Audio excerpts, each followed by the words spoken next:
My name is Walter Nyaluogo. I'm from the Communist Party Marxist. I'm the Secretary of Ideology at the party. And the Secretary of Ideology in a vanguard party basically means is the person who manages the ideological school of the party. So our ideological school is called the Gama Pinto Institute. So I sort of help the Politburo give the party ideological direction. So that is basically my role.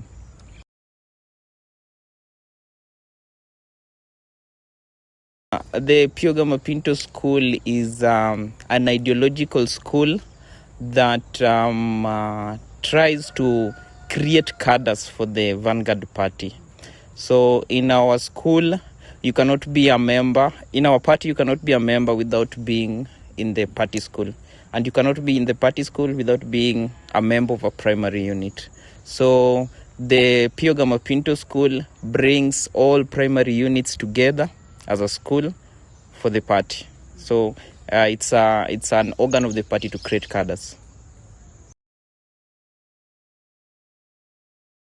The Gama Pinto School has a lot of history actually. The naming is recent, but it is based on the Patrice Lumumba School, which was founded in the 1960s by the founding vice president, that is Jaramogi Odinga, and Gama Pinto himself. Now, the Patrice Lumumba Institute was named after Patrice Lumumba, who during that time had been assassinated by the colonial powers, that is Belgium, and with the help of the CIA. So Jaramogi Odinga and Gama Pinto came together to build a school that would teach socialism to the people. And it was a time where there was the Cold War was going on, and people wanted an alternative to capitalism.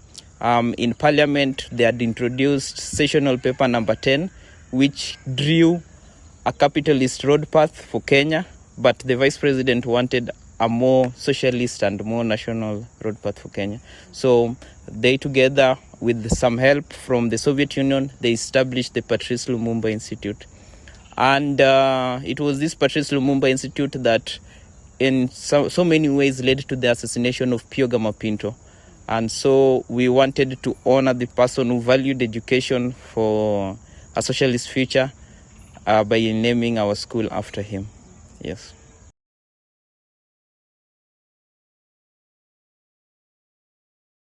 The curriculum is mainly based on Paulo Freire's methodology, pedagogy, mainly from his records on pedagogy of the oppressed. We wanted an education system or a learning model that did not isolate the learner and did not amplify the instructor and made him feel like he was a vessel pouring water on another vessel, an empty vessel. So that is where we got the methodology of the school. We wanted to make it in such a way that everybody participates in the learning, including the person convening the learning. So that is our methodology. As for some inspiration, historical inspiration and international inspiration for the school, we have very close relationships with different ideological schools, especially in South Africa, in Ghana, and not so long ago from Algeria. Yeah, so they have given us different inspiration on what kind of content or ideological syllabus we can follow to help our party school develop cadres. So the party school operates in form of cells, and we take so much priority or so much pride in democratic centralism. It means that we take information from the bottom, it goes up, and it also comes down from the top, the higher organs of this party, back down. So there's always a continuous connection between the cadre and the higher organs of the party. So in terms of learning, how we learn within the study units, because we do not have lectures in the Communist Party, we have more of discussions and deliberations. So we get reading materials. Normally they are party documents for beginners. So for the first few weeks of the learning program, it is we study more of the party documents and induction documents.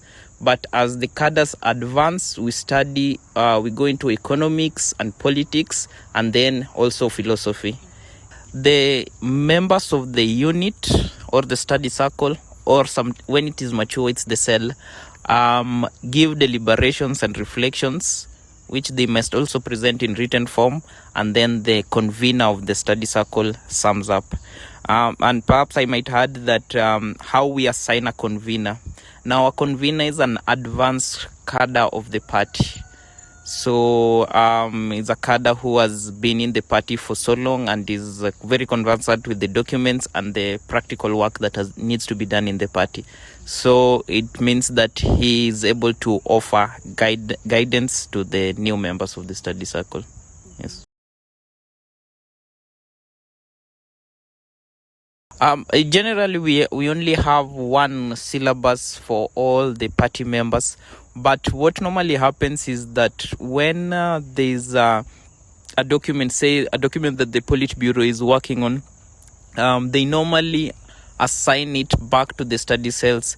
So, for example, the Politburo completed a document on the National Democratic Revolution and the class analysis of Kenya, and we had to send it to the study circle. So it's not part of the syllabus, but it has to be studied. Also, the constitution of the Revolutionary Women's League must be approved within the units. So these are documents that are not in the syllabus but have to be studied. Yes, so those are the special circumstances that we can introduce documents or articles that are not part of the curriculum. Yeah. So I think this is the miracle of democratic centralism, like Lenin puts it, because these party units, the study cells, operate as if they are independent. So they have an ability to make their own decisions and even do their own organizing that is not directed from the central committee.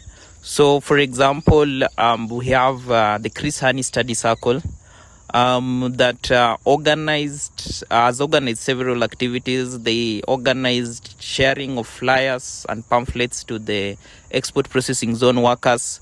We have the Milka Cabral Study Circle that organized the ride-sharing drivers, that's Uber and Bolt.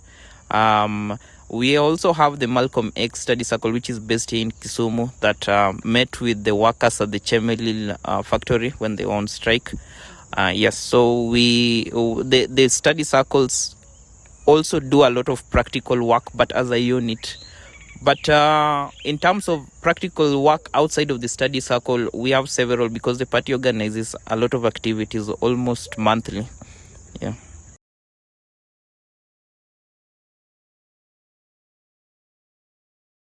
Normally, we use time to assess a cadre's development. That is one of our first criteria, because to pass out of the party school, it normally takes between 6 to 8 months.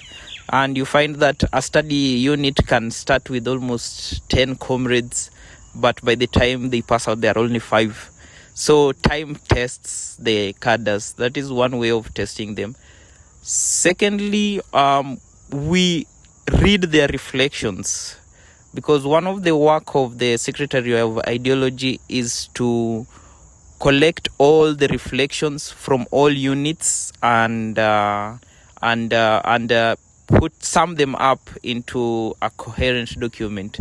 So by reading their reflections, we learn about the cadre, while at the same time we gauge his level of ideological readiness, and in terms of practical work, we see them when they turn up to our activities, our physical activities. Yeah. So the conveners read the reflections because it's them who are assigned to the cadre, but they also have to send their reflections to the Politburo. And since I chair the Politburo,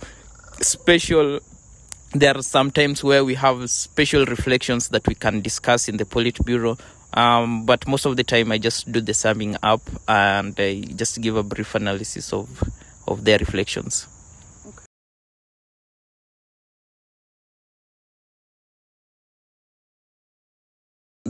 I think the party is doing a very good job because we have sort of done an analysis of the Kenyan society. We have a document that the Politburo presented to the party school. I think this was 8 months ago. It's called the Class Analysis of Kenya. And it's this document that also guides our other programs. So, for example, the Secretary for Rural and Peasants Organizing he uses the party school to organize the peasants. The Secretary for National Organizing uses the party school to organize the urban workers. So it's that is how we are able to incorporate the different lives of people by just being close to them and analyzing their reality. And the good thing about the party is we've been able to recruit from almost all generations and almost all sort of workers. Yeah, we have drivers, we have teachers. So it gives us diverse experience that enable us to concentrate the ideas into a good policy.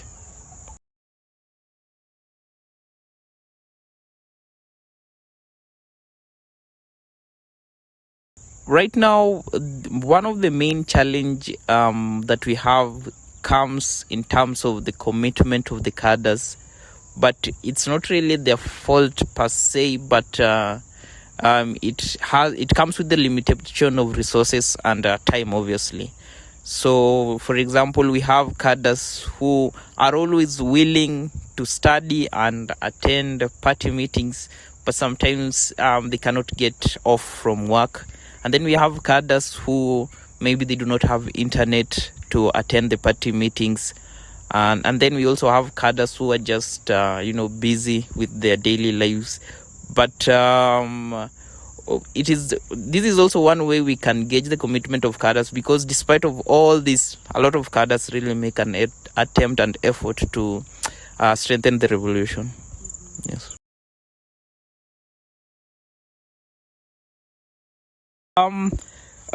Normally we don't really kick out the comrades, because after you miss 3 consecutive meetings in your primary unit, you will be let go, and first of all you'll be asked to give a written explanation, but then you'll also be told to go back to the waiting list. So we have a general mass members list that comrades who are still want to be in the party but cannot commit to be in a unit, they can stay there. So they still do party activities, but they do not operate in the vanguard.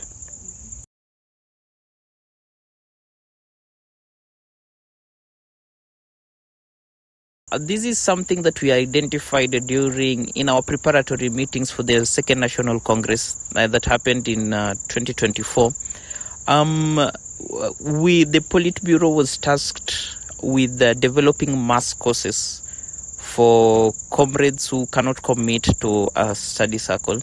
And one thing we realized about the mass courses is that when we do a mass course with let's say one of our mass organs like the Revolutionary Youth League or the Revolutionary Women's League, the mass course normally also comes with some literacy lessons.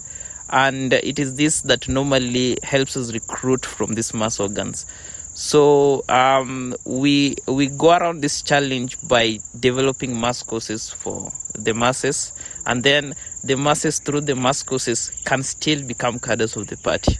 So literacy level does not rule anybody out from becoming a cadre in the party.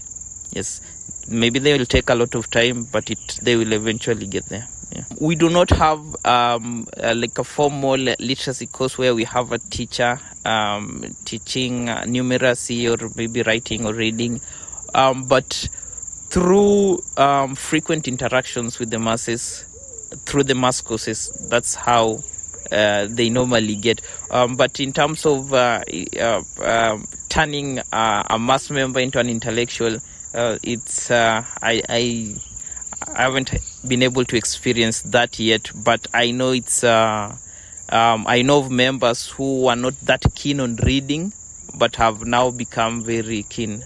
Yes.